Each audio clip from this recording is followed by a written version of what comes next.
The sky had gone dark by the time I arrived at work. I opened the restaurant door gingerly to avoid making any noise. Stealth mode switched on. They called me Ninja Vinti for a reason. Miss Vinti! The voice of my boss nearly made me jump onto the ceiling fan. Sorry I'm late. I wanted to explain, but my boss glared at me, and my tongue slurred out a bunch of syllables. My explanation was in there somewhere, probably, maybe. I received an earful from my boss, but at least I got to keep my job. Several colleagues shot me frowns for not being here during such a busy period. In the end, I took all the blame without complaint. Well, at one point, I locked myself inside the toilet and screamed into the bowl. I also might or might not have fantasized about dunking my workmate's head into the toilet. That was for me alone to know, though. At least I earned the paycheck needed to keep my landlady quiet for another month. As for the month after that, we would see when the time came. All I wanted was to pursue my art, but reality kept pressuring me toward finding a second job. On my way home, I spotted a banner for an upcoming visual novel named Princess Aria. The game had long been hyped on every forum I knew. Amazing art along with a cast of famous voice actors. The writer and the composer were big names too. For Princess Aria to have an ad this big, there must be a lot of money put behind the project. The way this banner hung high gave me the sense it was extra important. Bright lights shone on the princess' face to impress potential players. Yes, that was what I really needed. If I had a banner like that, no doubt people would line up to buy my calligraphy.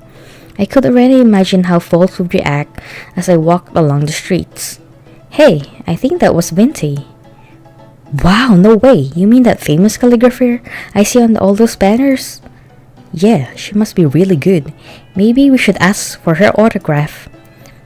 My agent would then step in to speak on my behalf. Please line up in an orderly fashion, everyone. How much for an autograph? Shut up and take my money. My agent nodded in response. Autographs are available for $100. Thanks. That would be $100, thanks, the game shop's owner said. Princess Aria cost twice what I had predicted. If I bought the game, I would have too little left for rent. I opened my wallet hoping I might have more cash on hand that I realized.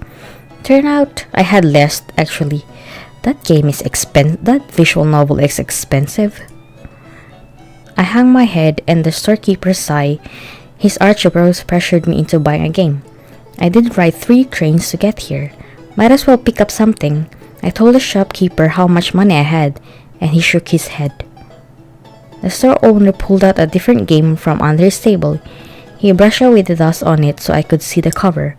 The title read, Sunflower War, some visual novel about the battlefield. Copyright 1997. The bottom read, no wonder it was so cheap. Art by Invert Mouse. Whoever the heck that was, the front cover would fit perfectly in a kindergarten classroom. I flipped the case to see what was highlighted on the back.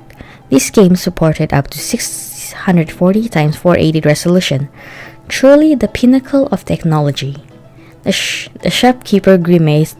He must have sensed I wanted to say no.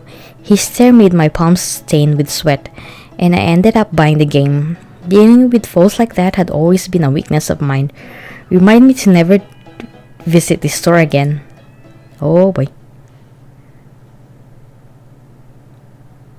Look at that art. With heavy strides, I returned to my apartment. Zero calligraphy sales, late for work, and with rent. Top off by blowing cash on some game I had no interest in. What I really wanted to play was Princess Aria. Forcing myself to suffer anything else would just upset me further. I think we should sleep.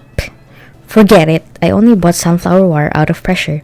After shoving the game into my bin, I crawled into the bed. What? For the next few weeks, I tried over and over to sell my calligraphies, but all of my works remained untouched. Well, aside from a few pedestrians who stepped on them by mistake. Oh, wait, my bad. I did make one sale. This one guy said he needed my calligraphy to use as toilet paper. Oh, wow. I had zero passion left for calligraphy. In fact, just thinking about it fueled me with anger. This was no longer the career for me. Today, I choose to retire for good. No. Bad end.